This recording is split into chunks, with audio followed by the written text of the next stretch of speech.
Hello po, mapagpalang araw po sa ating lahat mga kapatid. Nandito na naman po si Malo de los Santos. At ito po ay mayroon lang po akong paalala sa atin lahat po mga kapatid.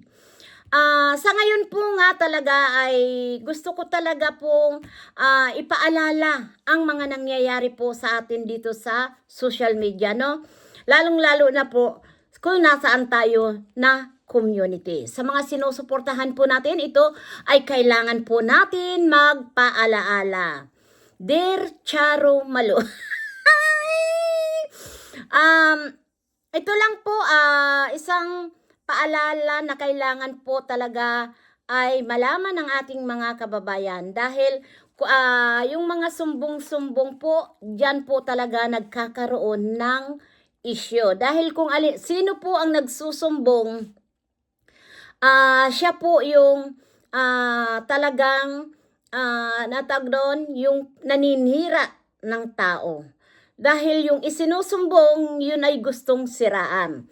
Kaya sabi ko nga, mga kapatid, ay may iparirinig ako dahil ito po talaga ang real talk na sasabihin natin sa ating mga kababayan at doon sa mahilig magsumbong na sila naman po talaga yung totoong naninira. 'Di ba? Mga kapatid, ito ay may iparirinig ako sa inyo dahil mahirap na po ang mga inggit ay pikit. Pero ito muna po, pakinggan muna natin itong iparirinig ko sa inyo para po talaga ito yun ang realidad dito po sa social media, lalo sa ating community. Ano po, kaya para maiwasan po yung mga issue, kailangan po natin ay maging mapagmatsyag sa ating mga makakasama at sa mahilig magsumbong. Ano pa? Kasi hindi lahat na nagsusumbong nagsasabi ng totoo. Dahil minsan, kung sino pa yung mga taong mahilig magsumbong, sila pa talaga yung mahilig magbaligtad na kwento. Kaya huwag kang masyadong maniniwala sa mga taong nagsusumbong sa'yo. Alamin mo din.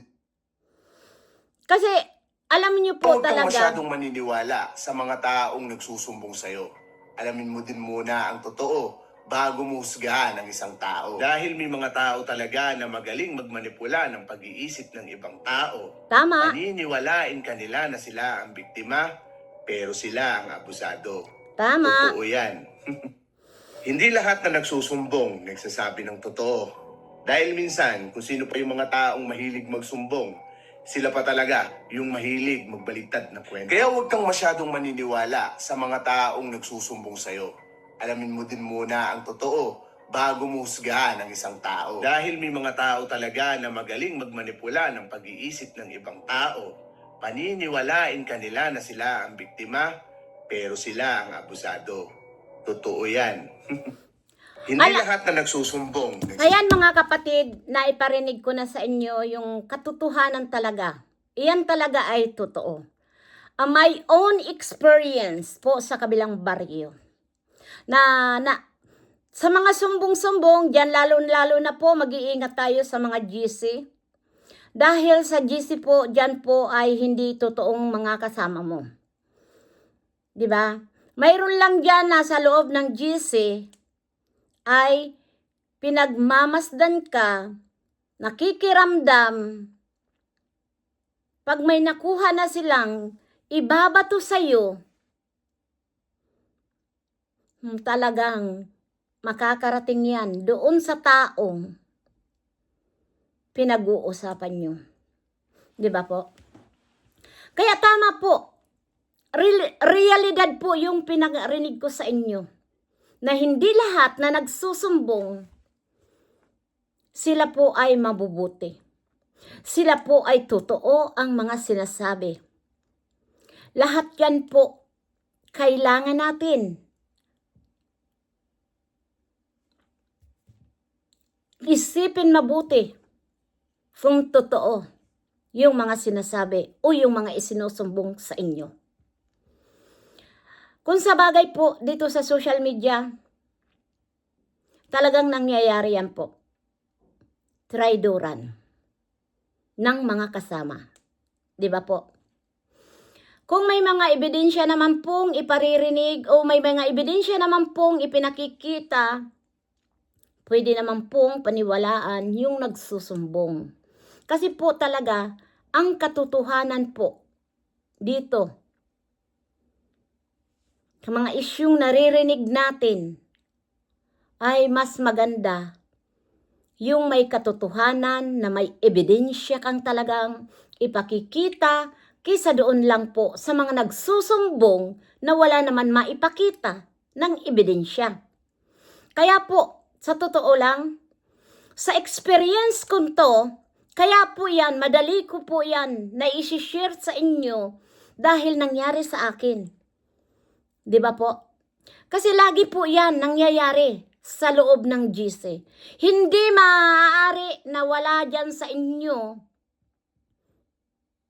na magtatraidor or laging tapat yan sa inyo. Di ba? Kapag yung may ebidensya, hindi po natin yan masasabing traidor.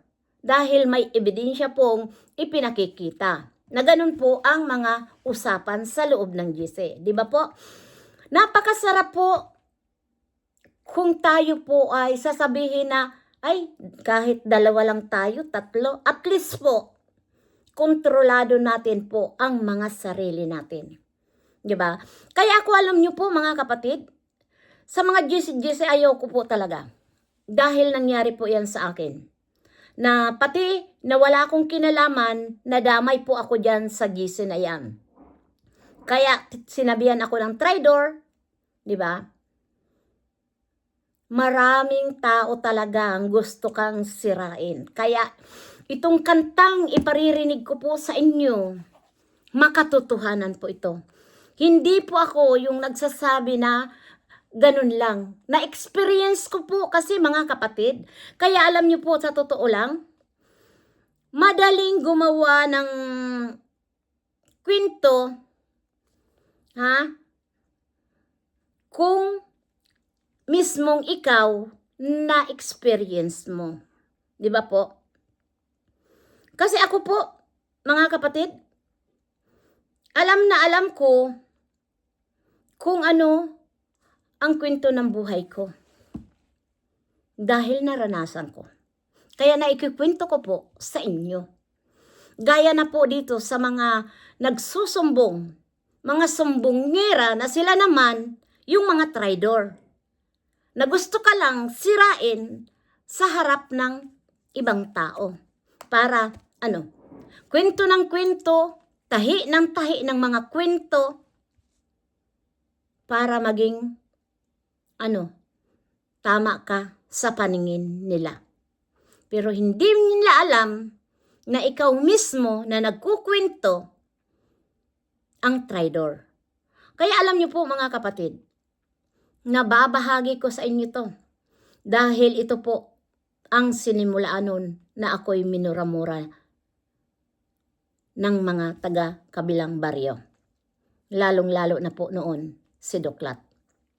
Pasensya na, naikikwento ko lang po ang lahat ng mga pangyayari po. Kaya please, wag na lang tayo po magtiwala basta-basta po sa GC. Lalo na po kung ayaw ninyong makaladkad ang inyong mga pangalan dito sa social media. Kung talagang totoo lang po kayo, mas maganda na pong manahimik na lang na wala na kayong sasabihin pa kahit kanino. Kahit paninira ng tao. Kahit galit ka pa dyan sa tao na yan.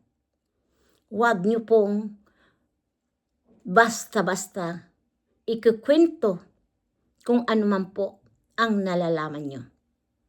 Mas maganda po yung mayroon tayong privacy na tinatawag nga at respeto sa ating mga sarili.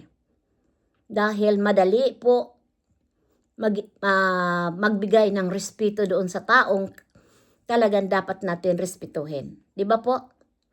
Kaya, ang masasabi ko lang po, once again, huwag tayo basta-basta pong magtitiwala kahit kanino po. Sabi ko nga, trust yourself. Yun na lang po, pag dito po sa social media. No? Dahil marami po talaga dyan na gusto lang talagang sirain ang pagkatao nyo. Lalong-lalo na po yan sa inggit, mga pikit. Ayan, pakinggan mo po ito na bagong kanta po na song na talagang mapapainda ka po. Maraming salamat po dito po kay Bumpire Togashi. Siya po ang nagko-compose po ng mga song ko na ipinaririnig sa inyo. Kaya please po support po Bonfire Togashi. Maraming salamat at sa Team O po, thank you so much po sa inyong lahat sa suporta nyo sa akin. Maraming salamat, hindi ko na kayo may isa-isa po. At lalong-lalo mo po ay yung mga kasamahan natin na hindi pa monetize gaya po kay Bonfire Togashi. Please support po at kay Miss Kara nga sa aking inaanak. Thank you so much, be. Sana ay ma-monetize na kayo para po ay masaya. 'Di ba? Makagraduate na kayo dito sa larangan ng social media sa YT. Ano po? Pakinggan niyo po muna itong napakagbagong kanta. Oh, mga matang nakapikit pero inggit na inggit. Ready? Let's go. Sa bawat hakbang ko may matang nakasunod. Mga bulong sa likod, puro ingay na kulubot. Hindi alam ang kwento pero daming salita. Paninira ang puhunan, inggit ang dahilan nila. Akala nila babagsak ako sa bawat tira.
Ayan mga kapatid, ay inggit pikit dito sa mga taong mahilig kwento ng walang basihan, walang katotohanan, walang